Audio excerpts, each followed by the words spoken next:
everybody, welcome back to Sounds Like a Drum, Kids Independent Media Production. Today, we are talking about 10 common and super important pitfalls over the course of learning how to tune our drums.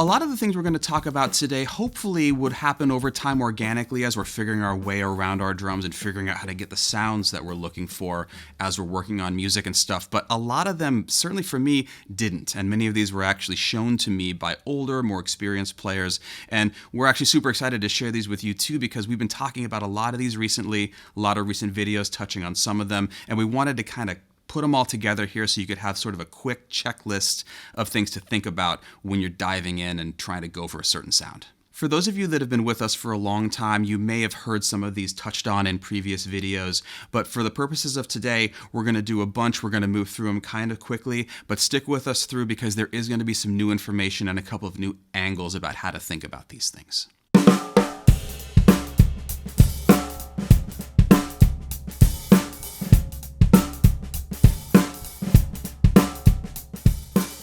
First up is making larger adjustments than you may realize when a smaller adjustment is actually the prescription for what you're trying to do.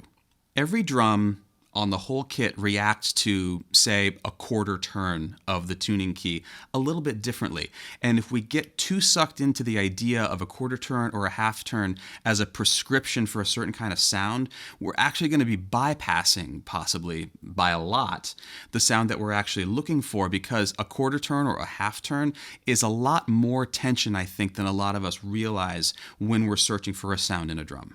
This goes double for thinner Rezzos heads and snare side heads, things like that. We have to make sure that we're checking as we go and not just kind of dive into a certain number of turns or fractions of turns before we check the sound to see where we're at. The goal here is to save us from situations where we've overshot what we were looking for and have to backtrack. Generally speaking, lowering tension, especially with something like a snare drum where we're at a relatively high tension, is dicier than going upward for a variety of physics reasons. So that really just means for us to adopt ideas closer to an eighth of a turn or even more minute than that, and really checking in as we go to make sure that we haven't gone way past where we were aiming for.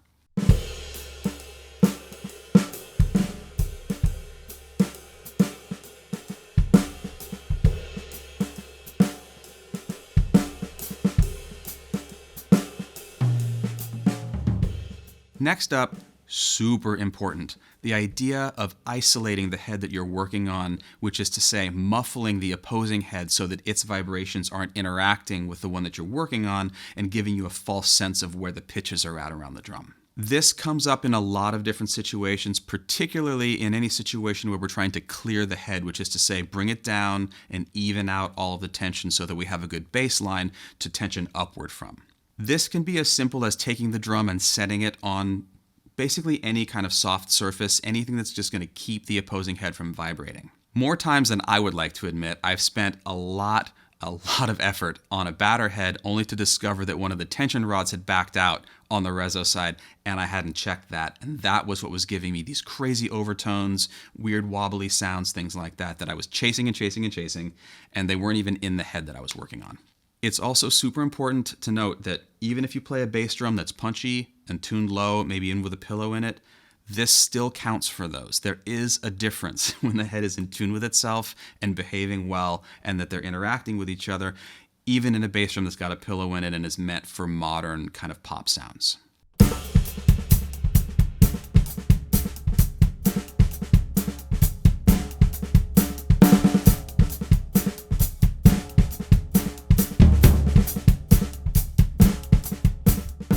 Now for a big one that comes up often with students that I'm trying to help learn how to tune their drums. This is a really big one. Making one adjustment at a time, which is to say one lug adjustment, one tension rod adjustment. Before you do the next one, listen to everything on the drum. Check all the lugs every time you change one of them. because this is one surface that we're tensioning. Every time we change any part of it, we're subtly changing the whole thing. So if you find yourself moving 2 or 3 or 4 of them before you check around again, that's simply too many variables to get a predictable result. And it may be that you only need to adjust one, even though what you're hearing feels like a big discrepancy. We can expand this idea to larger parts of the setup, things from crosstalk between the toms or microphone placement. There are a lot of situations where our knee-jerk reaction is to do too much of a difference because we want it to change. But a lot of times with acoustic instruments, and again, whether it's tuning or setup or any kind of proximity thing, little adjustments oftentimes will get us what we need before we've gone too far and missed out on the optimal situation.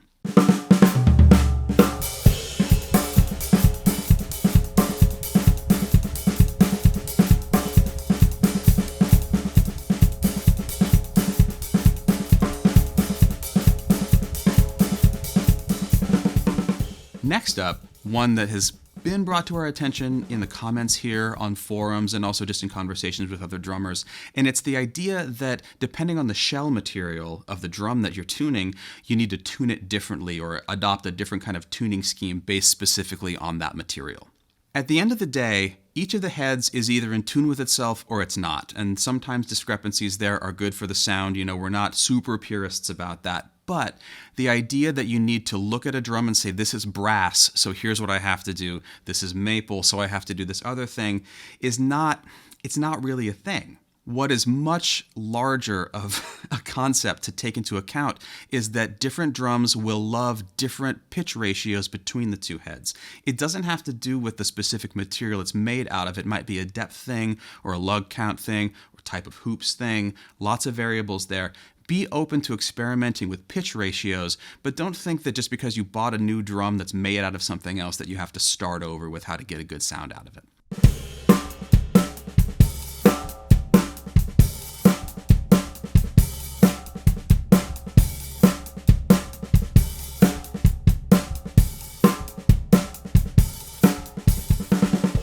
Now, one that we've run into a lot here because we have gone through a lot of different kinds of heads, the idea that you need a specific head or a new head for a certain sound out of your drum. This is a relatively short answer situation. We basically just want to experiment with one head at a time and see what it'll do before we start diving into a whole new set of variables with different material, different thickness, different amount of plies, coated, not coated.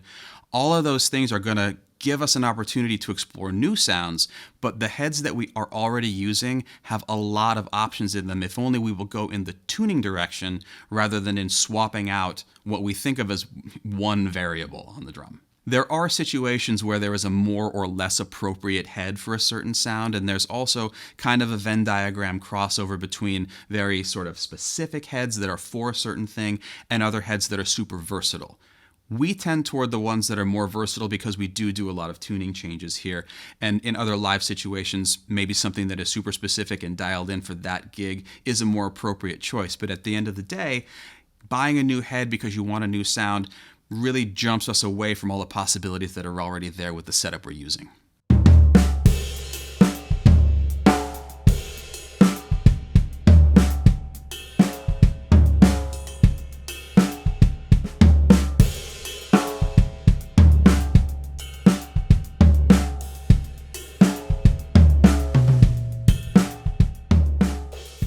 Now here comes an oldie, but a goodie, and a very important one, the idea of over-tensioning the snare side head. The trouble here is that there isn't anything wrong with necessarily having a very tight snare side head. The danger is in assuming that that is the prescription for a snare drum. The idea that you sit down, you get as tight as you can, and then you do everything else on the batter side of the drum. There are situations, and there are drums, and I have a couple of them, that love a very tight snare head. And it actually, because of my experience, took me a while to get comfy with the idea of having it that tight, because I don't normally do that for the sounds that I use, and these drums actually preferred it. But the bottom line here with a lot of these things, and particularly with this one, is we don't want to go in with a hardline idea about what we're supposed to do to get a good sound. We want to get onto the drum, do some tensioning, experiment, and listen, and see what it is that actually gets us the sound that we have in our heads. As an aside, and this is a huge deal, drum heads and particularly snare side heads are not elastic like a rubber band. They only come back so much once you've tensioned them very high. So if you have a drum where you've really jacked up the snare side and then you want to experiment with bringing it down from there, you actually have a lot less wiggle room in there than you would if you were using a fresh head.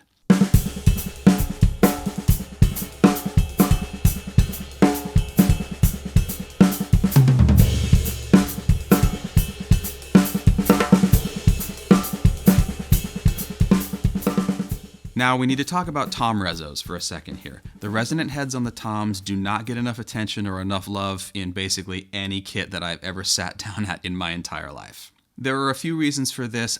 I kind of think, and we think here, that it has to do with them being a little bit out of sight, out of mind. We're looking at the batters all the time. We hit toms a lot. Snares get a lot more attention. Kicks get a lot of attention. Sometimes the toms get left out. The quickness with which you can ruin the sound of a perfectly tuned batter head by messing up the rezzo on the toms is bananas. And I think it also leads to why oftentimes you'll run into backline kits, studio kits, or maybe buying a new kit used, Craigslist or something, where there's a ton of tape on the rezzo heads because they basically don't know what to do with that side of the drum in terms of getting it to help make a good sound. Just like every other head on the drums and every drum in the kit, there are relationships that have to be respected, have to be explored, and with every kit that you get, you have to get into these things and check out what that drum likes, and then basically just remember it so you can call it back later.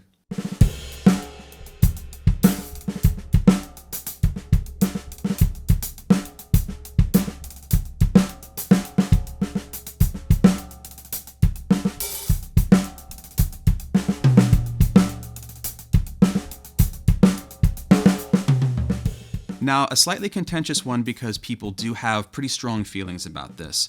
Muffling versus tuning, muffling in lieu of tuning, vice versa. We are very much of the mind that muffling has its appropriate times, wide open, perfect tuning has its appropriate times. One does not take the place of the other at all. However, if you have a really well-tuned drum, there's a lot more options available to you in the realm of muffling to get other cool, more muffled sounds out of that drum. When things are challenging is when you have a drum that doesn't sound good, and the idea to just get a good sound is to then muffle it to bring it to a good sound. This is a very limited proposition, and you can get a functional sound in those situations. Occasionally it is the right sound, but they do not replace each other. And on the flip side, we have also heard many people say that they are only wide open tuning people and that they can get all the sounds that they've ever needed out of wide open drums. That is true for them, but that doesn't mean that there aren't other great sounds that they and we could explore by experimenting with muffling, even if the drums are tuned beautifully.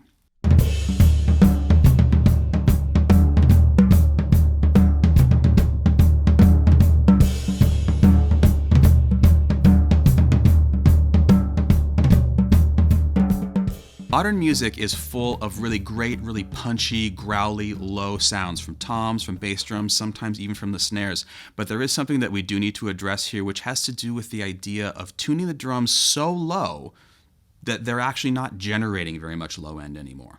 This is a large issue with toms. It's a large issue with bass drums too. Mostly for me, it's been a tom issue because for the longest time, I didn't have people hitting my drums where I could hear them out front, and I didn't realize how much of what I was perceiving was not getting projected to the audience really at all, and also not into any microphones that were further away than maybe, 3 or 4 inches. There are tuning schemes that you can adopt that'll give you a slappy sound on the toms and also give you resonance right after that, but it does require some experimentation with your personal drums and maybe a little bit of judicious head choices, maybe a little bit of muffling depending on the situation.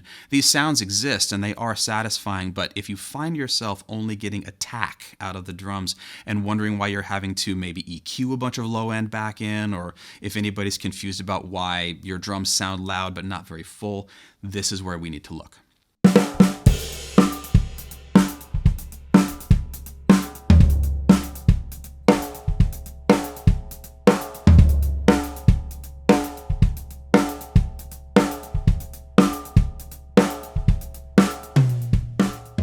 Now for the elephant in the room.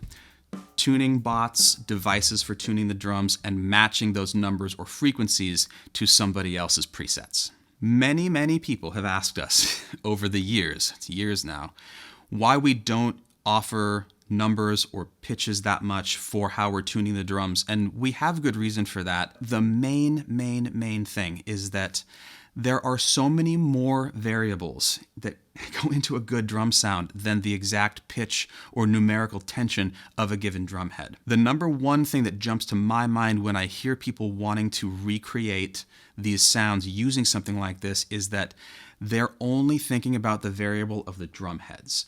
Even something as simple as the sticks or the way that I or another drummer hits that drum, the room that they're in, those specific drums, the hoops, how old the heads are, the mics that we're using, how many mics we're using, what happened to them afterward if it's on, a big record on the radio.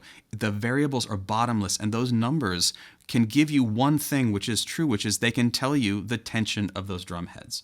Beyond that, depending on how many lugs your drum has, all those other variables, it goes out the window. So concerning ourselves with numbers when it comes to sound feels a little bit like a dangerous path to go down when we could instead focus on the sound and maybe use those numbers just to get a sense of maybe what that drummer likes in front of them on that given day. When it all gets added up, at the end of all of this, what we're really talking about is open ears, training your ears, and taking the time to make little moves in all of these different directions to ultimately just learn our way around the kit and then also be able to recall things that we liked later on.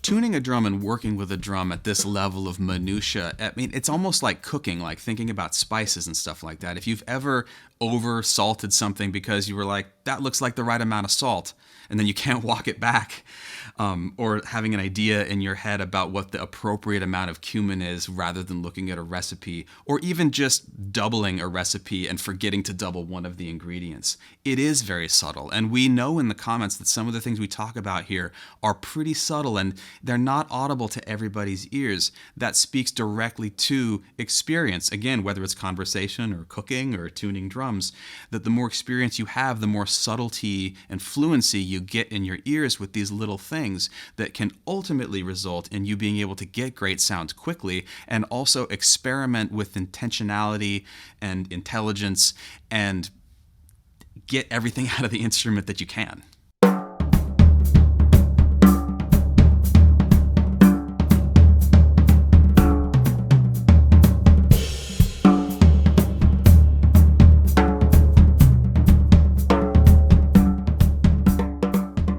All right, that about wraps it up for today. Lots of information. We really hope that some of these jogged your memory about past things or gave you new insights into things you might want to try on your drums today. We definitely tried out a lot and it was a blast. Please help us out by liking, commenting, and subscribing to the channel. Hit the notification bell so you hear about everything that we're making. And please hop over to the Patreon. Join if you can. Check out everything that we have over there. Lots of anecdotes, bonus footage, all that great stuff. Exclusive series as well. Cymbal series happening right now. And lastly, we would love to know if you would add anything to this list. Is there any little things, especially, if you've been helping maybe your friends out with tuning their drums or if someone's helped you with yours, advices. We're looking for just little pieces like that that can take somebody in a new direction and give them a chance to kind of have all of this be new and open again.